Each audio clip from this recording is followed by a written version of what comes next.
I just couldn't get this out of my head. And when I discussing with her later in the day, you know, I asked her straight up, you know, why do you feel like you need to gain 48 pounds? I mean, that's pretty excessive. She's a competitive lifter.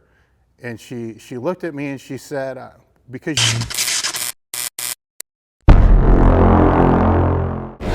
this is Dave Tate from elitefts with another edition of Table Talk. This is kind of a special edition and what I would like to call a oh crap edition. We had a seminar training camp this past weekend that Clint Darden hosted, had a small group of people that came out for this camp. And you know, Clint obviously covered a lot of different things: squat, bench, deadlift, accessories, gaining weight, you know, you name it. You know, any questions people had for Clint, they went ahead and asked. I was here the majority of the day, and there was a Q&A session going on where one of the women in attendance was asking Clint how to gain weight, which is a standard question. It's what I addressed in the last table talk and why I'm doing this one now. Well, she wanted to gain 48 pounds. And I'm sitting from a distance thinking, 48 pounds, are you fucking kidding me? You know, and I'm trying to figure out, you know, why she want to gain 48 pounds? That's like freaking insane for a woman to gain 48 pounds and fast, like before her next meet. You know, 12 weeks, 16 weeks. I wasn't too sure the time frame that they were talking about because I was sitting back from a distance. And so I kind of let it go on. And of course, you know, Clint's talking about, you know, eating McDonald's and, you know, doing whatever you need to do to gain the weight. And I just couldn't get this out of my head. And when I discussing with her later in the day, you know, I asked her straight up, you know, why do you feel like you need to gain 48 pounds? I mean, that's pretty excessive. She's a competitive lifter. And she looked at me and she said, because you said so. And I thought, huh? And it was the last table talk video I did. And it was like, oh man, no. You know, then I realized, you know, guys, I'm sorry. I made a huge mistake. You know, when I was kind of speechless at the time because I'm thinking to myself, that's not for women, you know, but I didn't specify that it's not for women. And we have a vastly growing number of women lifters and women strength athletes coming to the site. And regardless of what anybody says, there are differences between men and women when it comes to training and nutrition and other things. And those of us that have been in the trenches for a long time know those differences. One of those differences, you're not going to tell a woman to gain 48 pounds in 16 weeks. I mean, that's just absolutely insane.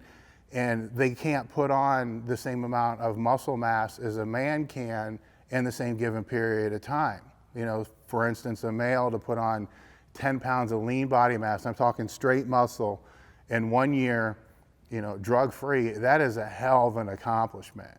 You know, for a woman to be able to do half of that is a hell of an accomplishment. The other aspect when it comes to gaining weight between males and females is males are generally going to hold their excess fat, which is basically what's going to happen is they're gaining weight to get into the maximal, as I spoke before, to get into the weight class that better suits them. Yes, they're going to get fat. And where they're going to get fat is going to actually be, it's going to help their leverages better. You know, men get a belly, you know, they get a stability ball to be able to bounce out of the bottom of the squat for. And these are all assumptions based upon what I would consider the majority. There's always outliers. Most women are not going to gain all the weight in their belly. They're going to gain it on their hips. So there's not going to get any mechanical advantage, you know, by dumping on all this weight at one time. So the advice I gave her is she was going off of what I said. The most of the women who were in the top 10 or top 20 in her weight class at her height outweigh her by 40 pounds or so. The advice I gave her is, yes, you still want to try to move up into that weight class, but it's going to be a lot longer term process, you know, and to you know, keep the focus mostly on the strength, that you don't need to go pound, you know, a whole bunch of shit, junk food and so forth, because the mechanical leverage advantage isn't going to be there the same way it's going to be for a male. And, you know, when you're eating basically to get fat is what this is. When you're eating to get fat, a side effect of that is some muscle here and there. You know, women on the other hand kind of got to go about it a little bit differently. They got to eat to gain muscle, and then the fat, you know, be the side effect of what that is, especially when they're into strength sports. So the advice there was to never cut weight. You know, unless it's just a pound or two that's over the weight class, which is just skipping a meal. You know, that's it. Nothing, not even to the point of, you know, steaming or anything like that to cut weight. So never cut weight. Fill out the weight class. So she's been in the same weight class now for the past 3 meets.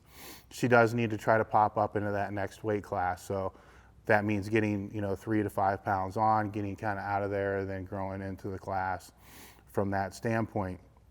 But by no means, you know, just bombarding the calories, because that's one of those things that doesn't work for women the same way as it works for men. I'm sure some dipshit's going to, you know, chime in here and disagree, but I'm going off, you know, 3 decades of experience to be able to know that it does not work the same for men nor women. And there are a lot of other factors training-wise that are not the same for men and women, which as we move forward from this point on, you know, a promise that I'll make to you guys is when those differences are prominent, we will denote those, you know, in the articles or the videos or whatever that we do. So you do know. Women work, just to throw out a couple examples, women typically are not, at the beginner and advanced level, are not as strong as what the males are going to be. So when you're working with percents, you know, a woman who benches 100 pounds to increase 10%, that's 10 pounds. So for most guys that are training with her, if she benches 65, 75 pounds, if she does it easy, it's like, hell, throw a 5 on each side. That's a huge percent jump. You know, if it was a raw bencher throwing that same percent jump on a 5, 6, 700 pound bench press, could be 50, 60, 70 pounds. You know, are you going to be willing to jump that much, you know, on your max set to do one more max set? Are you willing to jump that big of a percent? Because the percents get skewed when you're dealing with the high end and when you're dealing with the low end. Because 10% of 100 pounds, it's 10 pounds. 10% of 1,000 pounds is 100 pounds. There's a big difference. It's not just 10%. So you have to know how to work within those variables with that. Women typically need to have a little bit higher volume than what men do for a lot of the training and for a lot of the accessory work as well, from what I've seen. So these are going to be some of the topics that we're going to cover in the future when we are writing about women and powerlifting and women and strength training in general, because it's not 90% of it, maybe a little bit more, maybe a little bit less, is the same for both men and women. That I will definitely agree with. But there are some factors that are different, and those factors that are different can kind of creep up. They can creep up on you and end up looking you right in the face at one of your own seminars by somebody saying, I need to put on 50 pounds in 12 weeks. And you're thinking, what the hell? It's like a smack in the face. And for me, it was a smack in the face of reality that we need to start making a distinction, you know, between the two, because we don't want to create the confusion or any more confusion than already exists. Aside from that, to stay on the same topic, we did just put out a survey of women powerlifters, and by defining powerlifters, I'm considering competitive and recreational. So both. So if you train like a powerlifter, we're going to say that you're a powerlifter for this survey. We're putting this out for the exact reason that I'm talking about, is we got smacked in the face with this reality. Now we want to take a step back and look to see, are we actually providing the information you guys are looking for? Are we providing it in the format that you're looking for? What else are we missing that I don't want to get slapped in the face with reality again on something that could completely be prevented? So the surveys, if you click, what do they do on YouTube? Like you point down and shit. You know, if you click down here, somewhere. There'll be a link to the survey.